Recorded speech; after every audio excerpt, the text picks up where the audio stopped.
Bom dia, tudo bem? Descansaram um pouquinho? Esses 2 dias de recuperação? Bom, né? Mas agora nós vamos continuar falando de energia. E hoje nós vamos falar dos gases liberados na combustão e poluição atmosférica. Combustão queima. Então, nós temos gases que são liberados tanto por motores que utilizam combustíveis fósseis, gases liberados pelas queimadas, gases que são liberados por indústrias, e todos esses gases acabam prejudicando nosso ar. Então, produz muita poluição. Quando refletimos sobre o consumo de energia elétrica, pensamos nos avanços que seu uso trouxe para a sociedade, como o aumento das atividades industriais, a vida, o trabalho noturno e uma melhor qualidade de vida. Nós sempre falamos disso, né? Que nós não conseguimos imaginar nossa vida sem a energia elétrica. Que quando nós ficamos um curto período sem a energia, quando ocorre de ter um corte, uma interrupção na energia por manutenção, já aconteceu de caminhão bater, derrubar postes, fios, e nós ficarmos um período sem a energia elétrica. É terrível. Se for durante o dia já não é fácil, mas à noite é terrível. Se for uma noite de calor, então nós quase enlouquecemos. Mas aí é o celular que vai acabando a bateria, o chuveiro, que se for tomar banho, a água tá de fria, o escuro. Isso estamos falando só dentro de casa. E as indústrias que utilizam a energia para produção? Tá certo que indústrias muito grandes, elas possuem geradores, que elas não podem ficar sem energia, não pode ocorrer essa interrupção numa indústria. Mas vamos pensar antes dos geradores, né? De ter esses geradores. A produção, ela é afetada. Ou seja, antes da energia elétrica, era uma produção, digamos, X. Após a energia elétrica, suponha que as indústrias começaram a produzir 3x, 2x. Ou seja, elas produzem muito mais com a energia elétrica do que antes da energia que era, digamos, manual, coisas mais manuais do que máquinas que utilizam a energia. Então, a energia foi e continua sendo um grande avanço na nossa vida, uma grande... ela trouxe muitas melhorias. Aqui fala do trabalho noturno. Antigamente, antes, quando não tinha energia, não era possível o trabalho noturno. Como que vai fazer um trabalho noturno na Lampião? Lampião, né? Difícil. Quando temos grandes concentrações de queimadas e de queima de combustíveis fósseis, a quantidade de gás carbônico que se reúne na atmosfera naturalmente se eleva.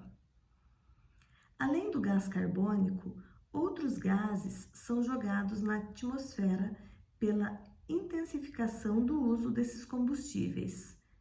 São eles: hidrocarbonetos, HC. Hidrocarbonetos, ele é composto de hidrogênio com carbono. E a principal fonte de hidrocarboneto é o petróleo. E o petróleo tem vários tem muitas coisas derivadas do petróleo, tipo gasolina, óleo diesel, querosene,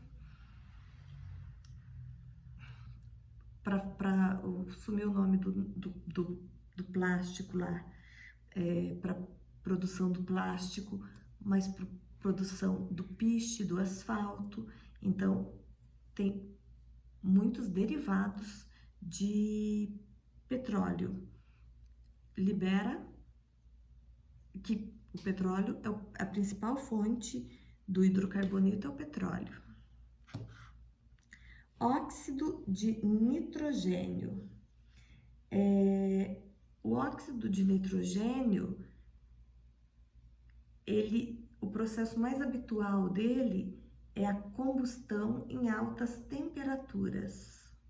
E o ar funciona como comburente. O que é o comburente? O comburente é necessário para que haja a combustão, que é a queima. Eles são emitidos na atmosfera por motores a combustão interna, por fornos, caldeiras, então altas temperaturas.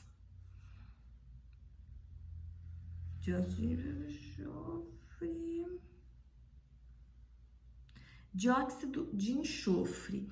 Dióxido de enxofre ele é produzido naturalmente pelos vulcões e por alguns processos industriais. E o dióxido de carbono? O dióxido de carbono é pela queima de combustíveis fósseis e também pelas queimadas. Tudo bem? E ainda materiais particulados, que é a fuligem e a fumaça.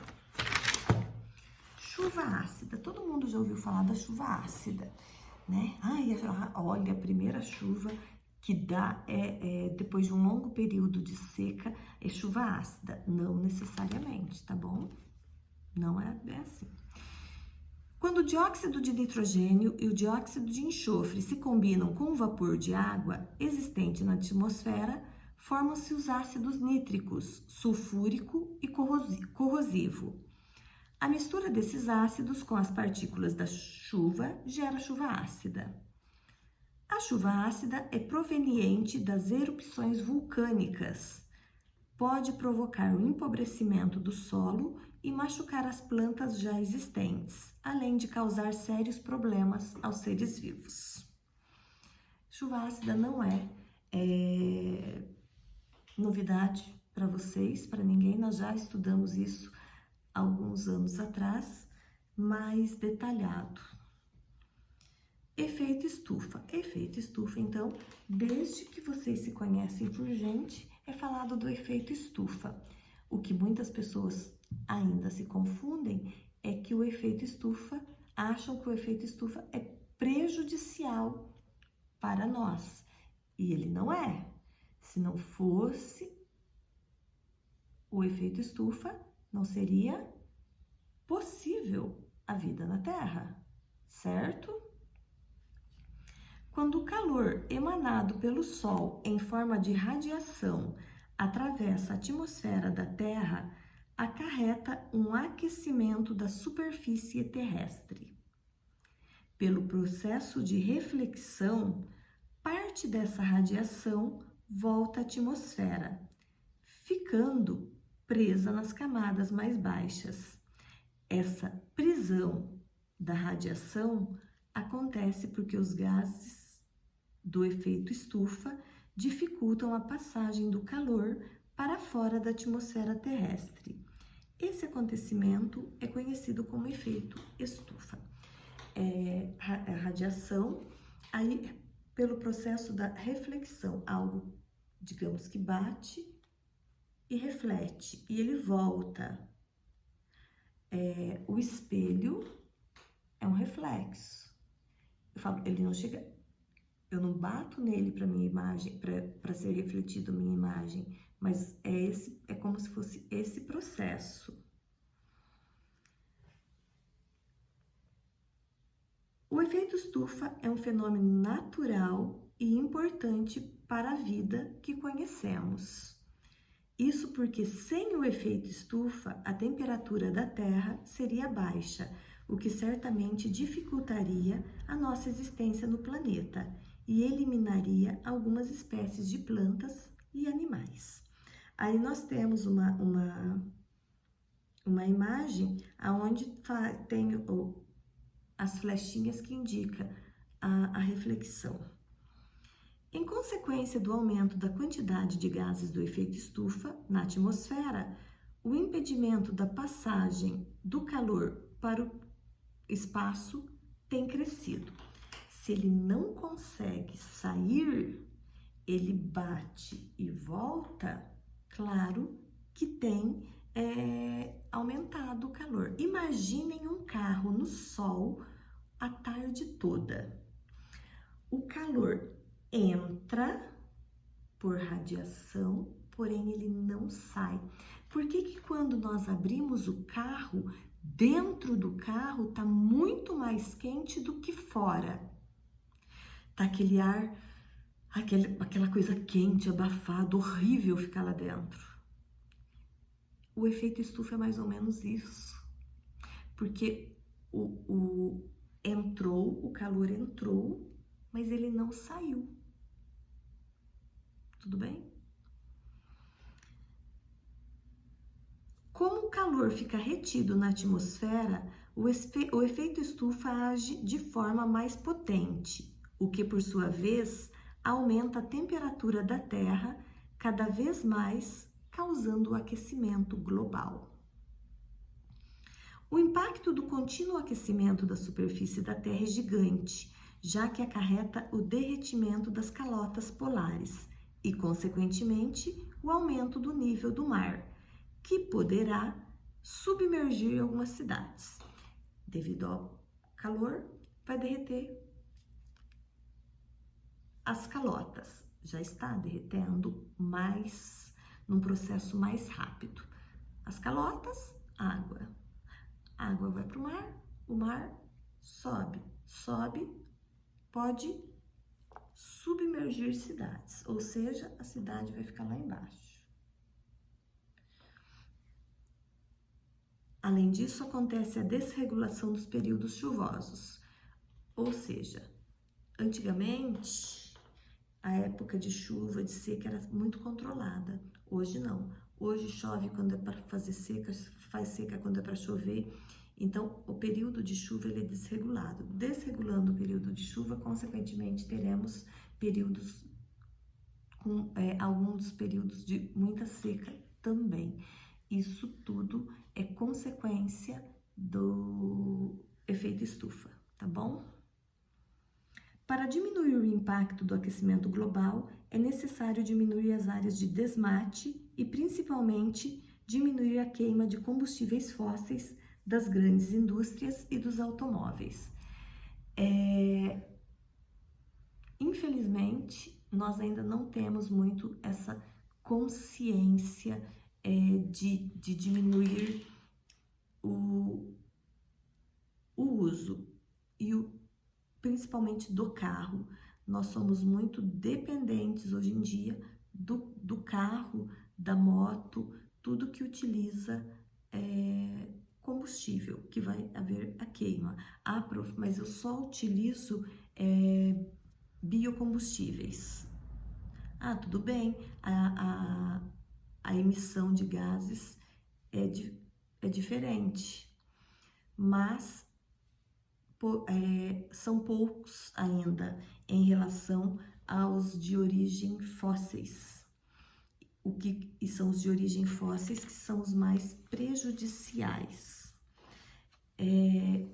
Quantas pessoas vocês veem dividindo, que vão para o mesmo local e vão dividindo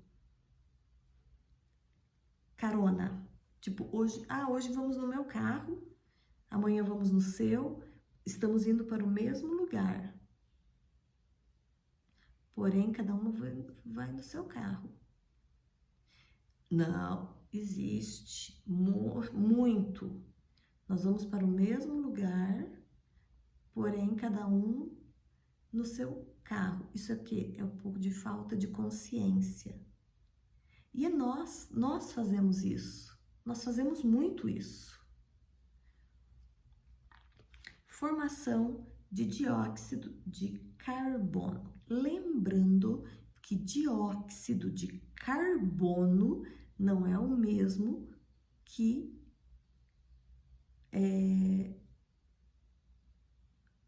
gás carbônico, tá? Cada um é um, tudo bem?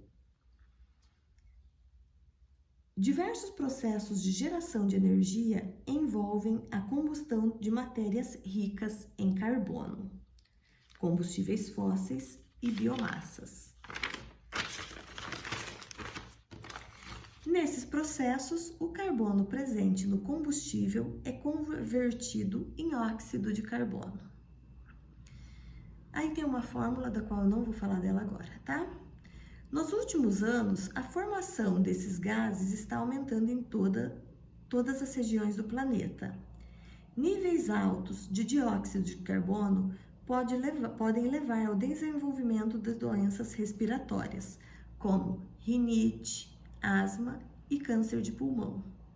A redução da emissão desses gases passa por medidas como a redução do uso de veículos individuais, privilegiando o transporte coletivo, o uso de motores mais eficientes e a redução de queimadas no manejo agrícola em áreas de florestais.